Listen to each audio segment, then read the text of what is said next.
Okay, so today we're talking about solving linear inequalities. So last week we were looking at how you represent the solution of a linear inequality on a number line. But today we'll see how you solve a linear inequality. So a linear inequality is basically very closely related to a linear equation. In fact, I like to call them cousins. So you have the equation on one hand, and then you've got the inequality on the other hand. They are like cousins, solved in a very, very similar way.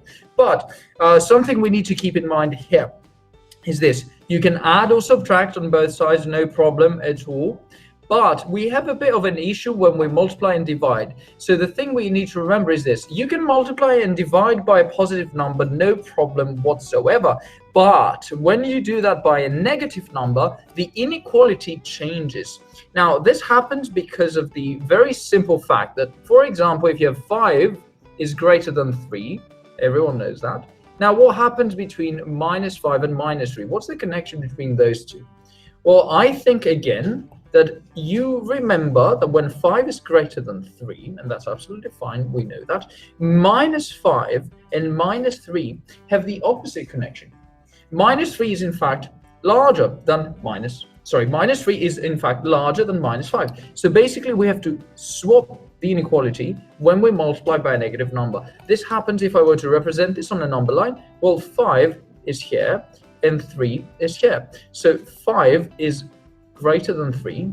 But if we go into the negatives now, you will see that -3 and -5 have this connection where -3 is actually more to the right compared with -5. So it's actually larger than -5. So keep that in mind. So when we multiply or divide by a negative number, basically you need to change the inequality around. So this is the only difference inequalities have with equations when we solve them. So let's have a look at the actual solving part. Right, 3x minus 4 less than or equal to 2. How do we solve this problem? Well, the cousin problem would be 3x minus 4 is equal to 2. How do we solve this problem? Super simple. We add 4 to both sides. So that would give us 3x is equal to 6. And then we would divide by 3 on both sides. And we would get x is equal to 2. This is a very similar problem. Now, instead of an equation, we have an inequality. It works in pretty much the same way. So we add 4 on both sides to start. So we get 3x is less than or equal to 6. And then what is the second and final step, guys?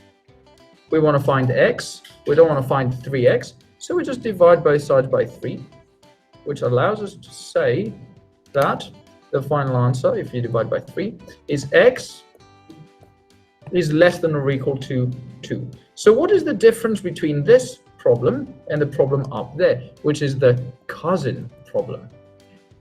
Well, the cousin problem has equal to, and the problem we've got here is just less than or equal to 2. That's it. Pretty much the same. Now, let's see if we can look at a slightly different example. This one is 3 minus 2x is less than 7. So let's do exactly the same thing we were doing previously. So we want to isolate x. We want to keep x on one side and get rid of everything else, move everything else to the other side. Well, the first thing I'm going to do is I'm going to take away 3 from both sides. So let me do -3 and -3. So what does that leave us with on the left? -2x is less than 4.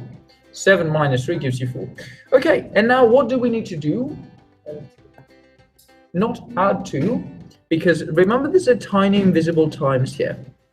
It's fair that you couldn't see it because it's invisible, but let's train our eyes, guys, the invisible times there. So what is the inverse operation of multiplying by -2? Well, divide. So let's divide by -2, and what happens when we divide by -2?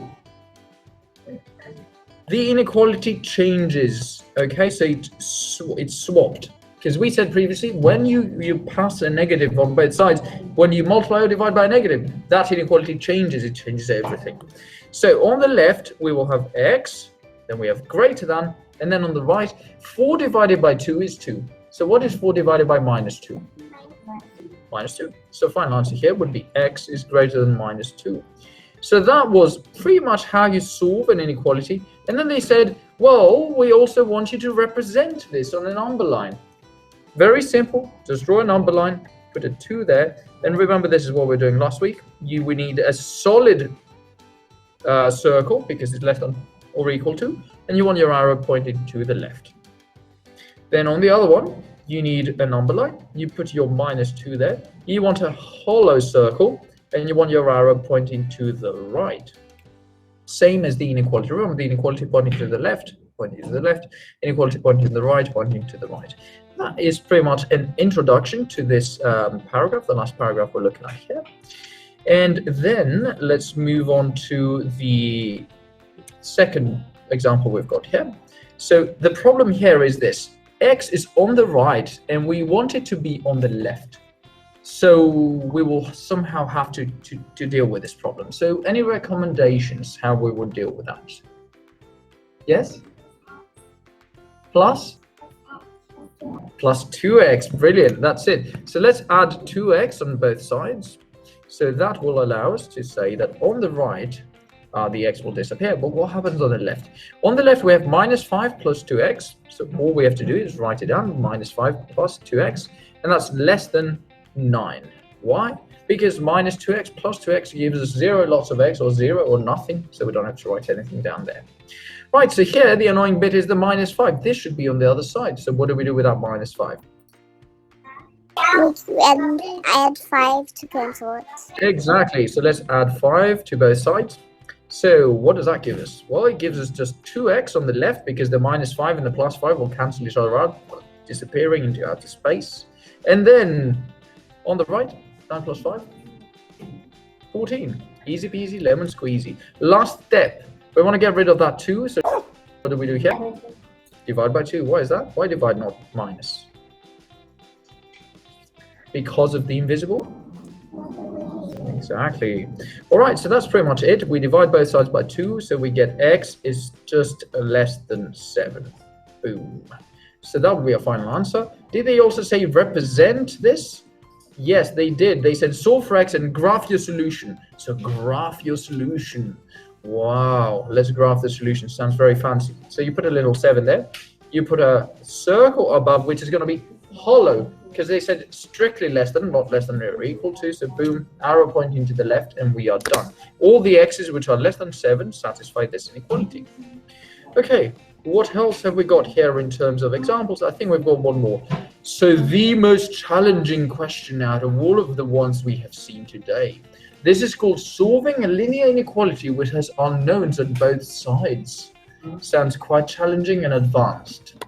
But actually it's very simple. All we do is bring all the x's on one side and bring all the numbers to the other side. Yes, let's start with -2x on both sides. Thank you. So we do -2x on both sides. So on the left we had that 3. So now -5x minus 2 lots of x gives us -7 lots of x. Sir, Yes? like I have one question, because like in the end of when we're solving it, normally when it's, for example, 2x, we divide. Why in the beginning we do -2 and then not divided? Right, because here, this 2x in front of it, it has a tiny invisible plus. So the opposite of +2x is -2x. Whereas when you divide by 2, and this is going to happen again, and you'll see that clearly in the end, the reason we do that is because we want to get rid of just the number which is in front of x. So let's look at the difference now. We'll do that together. Here, we want to get rid of the entire term 2x. That has an invisible plus in front of it. So we do the opposite of +2x, which is to subtract 2x from both sides. On the left, that gives us -5x minus 2x, which is -7x. Great. On the right now, +2x minus 2x will disappear, leaving us with 0. That's why we did -2x here. And then the +7, we'll just copy the 7. +7 is the same as 7, so we'll just write out 7. Now, once again, we want to get rid of the 3. Now, that 3 in front of it has a tiny invisible plus. So because of that, we'll do the opposite, the inverse. So we do -3 on both sides. And that leaves us with -7x is greater than or equal to 4. So we have one step left, and this is what I was asking previously. Now here, we just want to get rid of... Yes, I understand, because like if we divide, the x doesn't cancel, and if we do the minus, the x cancels. Exactly. So here we want to divide both sides by -7. So we divide both sides by -7, and that will allow us to just get rid of the -7 from the left. Because -7 divided by -7 is just 1. So here that leaves us with just x on the left. And then on the right, we have 4 divided by -7. Well, 4 divided by 7 is just 4/7. So 4 divided by -7 is just -4/7. So when you divide a number by a negative number, you can just put the minus in front if you like. You could put it down there, you could put it up here, or you can put it in front of the fraction. It doesn't really make a difference, that minus. Now, the greater than or equal to, though, remember, guys, we have divided by a negative number. Dividing by negative does what here? Reverses the inequality. It flips it. So our final answer will be x is less than or equal to -4/7. And I think maybe they said put it on a number line. Yes, they said graph your solutions. So very simply put, we'll just draw a number line here. We'll put. So we invert the less than equal to when? Yes, so we wanted to reverse it because we divided by a negative number here. Ah, okay. It came from greater than or equal to, it's changed to less than or equal to. And the way to represent that on the number line here would be that little arrow. The textbook has already done that for us as well, but I wanted to show you that you can do it in much less space and you don't need all of those steps that the textbook has been doing. Yeah. All right, let me just stop recording.